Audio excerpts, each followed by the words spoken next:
iri shuri ryaje rikenewe. RFFS cyangwa se ishuri ry'ubworozi bw'ingurube mu kiraro, icyo byadufashije cyane ni ubumenyi.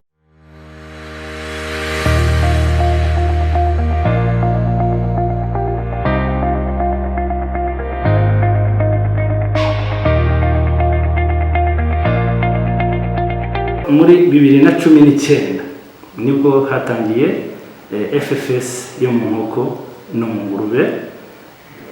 Ubu akaba ariyo turi gukora FFS yo mu nkoko no mu ngurube. Ni ubwa mbere bikozwe mu gihugu kandi dufite icyizere ko turacyarimo twiga, ariko biragenda bigaragara ko hari umusaruro kandi mwiza dushobora kugeraho, kuko buri wese wahuguwe abasha nawe guhugura. Inkoko n'ingurube ijya gutangira byagaragaraga ko dufite umubare muto w'ingurube mu gihugu n'inkoko mu gihugu. Tumaze guhugurwa ku byo kuba abafashamyumvire batoya, twaragiye batubanza dukoresha akagendoshuri gatoya, tubanza kureba uko itungo rifatwa. Mbere ntabwo ariko twabikoraga, mbere yuko tujya mu ishuri tujya kwiga. Ingurube zacu ntabwo zabaga mu biraro bya kijyambere, ariko twaraje dushyiramo ingufu twubaka ikiraro shuri, nyine ikiraro gikwiye kuba ishuri.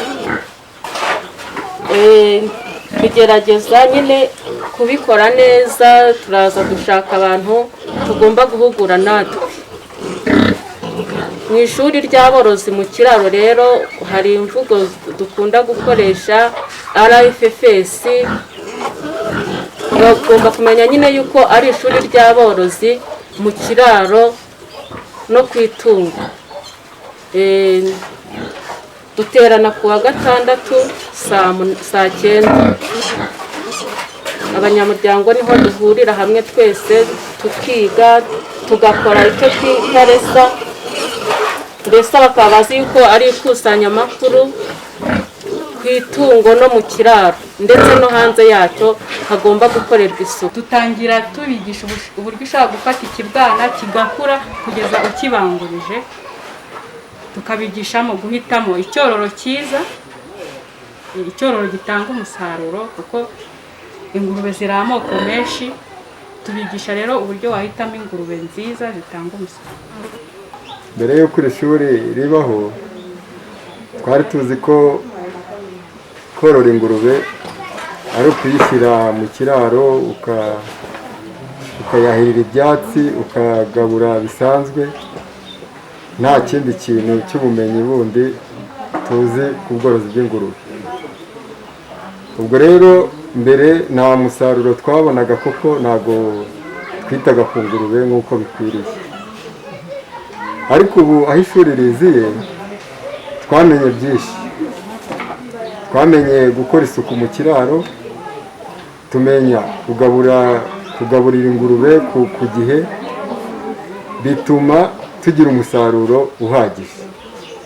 Ubu ingurube irakura, ukayigurisha ukabonamo minerivare y'umwana. Ariko mbere nta musaruro twabonaga, kuko ntabwo zakuraga. Ariko ubu ngubu aho ishuri ryaziye rwose umusaruro turimo turawubona, twagize inyungu nyinshi. Haza mu ishuri ntabwo nari nzi uburyo ingurube ikorerwa isuku, ariko ubu narabimenye. Ntabwo nari nzi uko ingurube irya, ariko ubu namenye uburyo ingurube igaburira. Namenye uburyo bwinshi umuntu afata neza itungo ry'ingurube. Mbese nabihugukiweho, ubu narabisobanukiwe. Amashuri rero y'abahinzi borozi ntabwo akorerwa amashuri asanzwe. Tuvuga ko ari ishuri ritagira imbibe, ritagira imipaka. Mukorera mu murima, mukorera mu kiraro, mukorera mu rwuri, aho mbese igikorwa 75% biba ari uburyo gukora. Andi masomo nayo muza wenda mukicara ahantu mukayasubiramo, ariko intego ya FFS ni ukwiga umuntu akora.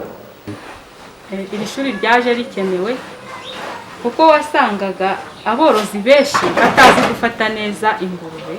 Ubworozi bw'ingurube bwari hasi, ariko guhera uyu munsi guhera twakwiga buri wese yiga afite intego. Ni ishuri ryadufashije kugira intego kandi bituma dukunda itungo ry'ingurube.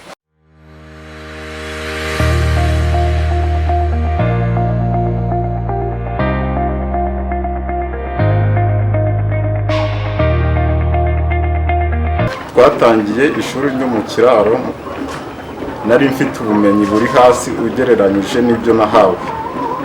Nibwiraga yuko ari ibyo nzi, ariko kimara guhugurwa maze guhabwa amahugurwa na UNABER ifatanyije n'ikigo cy'igihugu gishinzwe ubuhinzi n'ubworozi, nasanze ibyo nari mfite byari bike nta naho byari kungeza.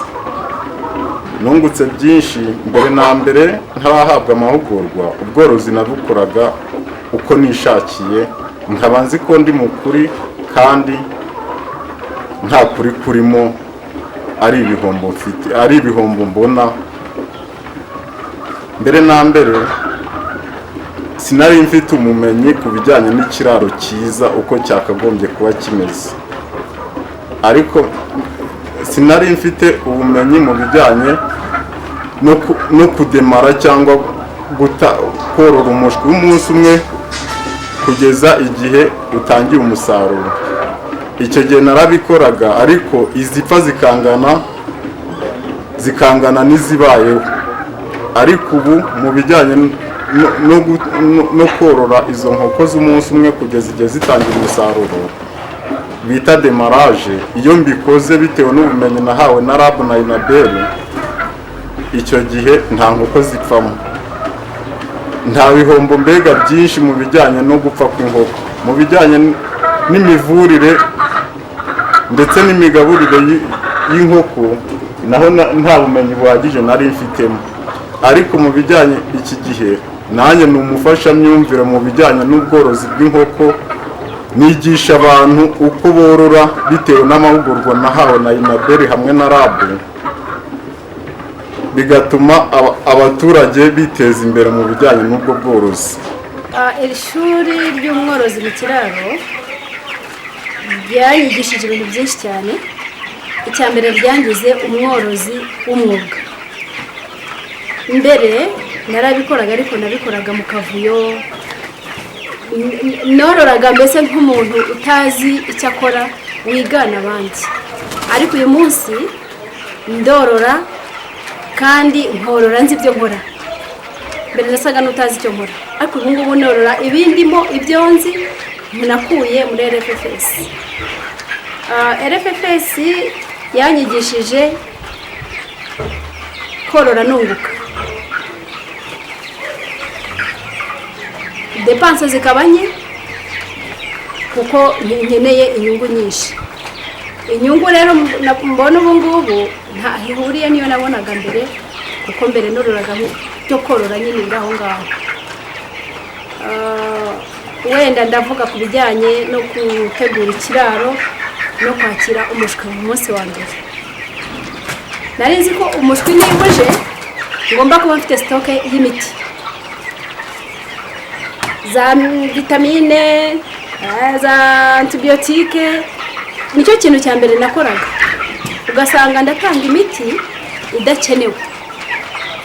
Iya miti ni amafaranga yagenda, niho ntangiriye guhomba aho ngaho. RFFS yanyigishije ko inkoko y'ikigera umushwi iyo utegura ikiraro ukagitegura neza, imbwira ko inyigisha ko mu rukingo rwa mbere ari isuku mu kiraro. Iriya suku mu kiraro irinda indwara nyinshi narwazaga, kandi rimwe na rimwe sinzibonera n'imiti ikwiye kuko ntabwo ndi veterineri. Ntabwo inkoko yarwara ngo mbere sinari nzi ko najya guhamagara veterineri kuko numvaga atazanwa n'inkoko imwe. Ariko uyu munsi RFFS yanyigishije ko inkoko yanjye niba irwaye, aho kugira ngo yanduze izindi ndayishyira ku ruhande, hamagare veterineri mugisha inama, ambwira ati niba ifite ikibazo kinini, dore ko mu murenge haba hari ba veterineri, urayiha ibi n'ibi, urayiha imiti n'iyi, inkoko yanjye nkayirwaza igakira. Ariko mbere ntabwo narwazaga inkoko ngo ikire. uyu munsi irarwara nkayivura afatanije na veterineri igakira, nkaba amafaranga yanjye akomeje gusugira no gusaga. nejejwe no kuba umworozi w'ingurube, ariko cyane muri ino minsi tumaze kumenya neza uburyo bwiza bwo korora itungo ingurube. Mbere twororaga ingurube tukazororera mu kiraro kidafite isuku, tukorora ingurube tutaramenya amoko yazo ngo tumenye ingurube igira icyororo cyiza, tukorora ingurube tuzigaburira uburyo budakwiriye, twirwa tuziha ibiryo buri kanya. Ariko ubu ngubu twamenye amasaha yo kororeraho ingurube, yo kugaburiraho ingurube, twamenye uburyo umuntu agaburira ingurube, twamenye uburyo umuntu akora resa agatembera ku biraro by'itungo akareba ukuntu ingurube yaramutse, akareba ukuntu ingurube yiriwe. Buri munsi ngomba kujya ku kiraro cy'itungo ryanjye nkareba ukuntu ingurube imeze, nkareba ibyahindutse ku buzima bwayo, nkareba niba ifite amazi, nkareba niba mu buriro harimo ibyo kurya, ibyo byose nkabimenya. Ikindi twahinduye uburyo bwo kuzigaburira, twamenye neza uburyo bwiza bwo korora ingurube tuzigaburira ku masaha, tumenya uburyo tuziha ibyubaka umubiri, tumenya uburyo tuvangamo ibitera imbaraga, tumenya uburyo dushyiramo ibirinda indwara, kandi tumenya amasaha yo kugaburira ingurube ko ari 2 ku munsi.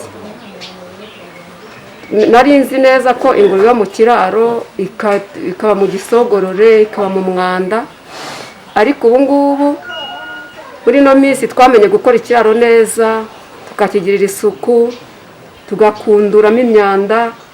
Buri munsi umuntu akamenya neza yuko agomba gukoramo isuku kugira ngo turwanye zimwe mu ndwara zijya ku matungo yacu. Biterwa n'umubare w'inkoko ufite. Uko ufite umubare mwinshi w'inkoko niko n'amafaranga yinjirayo. Nk'ubu ngubu tumaze kumenya korora neza bya kijyambere mu buryo bugezweho. Inkoko yawe irakura, wajya kuyigurisha ugasanga ufitemo nk'amafaranga 1000. Bivuga ngo mu kwezi n'igice ufite inkoko 1000 ushobora kubonamo miliyoni yawe. Niba ufite inkoko 500 wazoroye neza ukurikije amabwiriza, ukurikije amasomo twahawe muri RFFS, 1000 cyawe ndetse gishobora no kurenga bitewe n'uburyo wazifashe neza. Rero inkoko ubwo dufashe wenda 1000 nko bufite 500 ahangaha, ndavuga nti nibuze mu kwezi n'igice ninzisarura sinzaburamo ibihumbi byanjye 500. Urumva ko ni ibintu bishobora kugeraho kukuvana kugira nawe bikugezaho ko bikozwe neza nk'uko tubikora ubu ngubu. Ari nabyo duhamagara abantu kuza kwiga muri RFFS n'ubundi mu matsinda matoya, kugira ngo nabo woroye inkoko neza ntacyo utageraho. Rero RFFS cyangwa se ishuri ry'ubworozi bw'ingurube mu kiraro, icyo ryadufashije cyane ni ubumenyi. Batwongerereye ubumenyi, yego hari ubwo twari dusanzwe dufite ariko buciriritse. Rero kugeza none nubwo bigikomeje tukiga, ariko aho tugeze tuhashimira Imana hamwe na RAB na ENABER, kuko niba Imana yaciyemo kugira ngo iryo shuri ritugereho.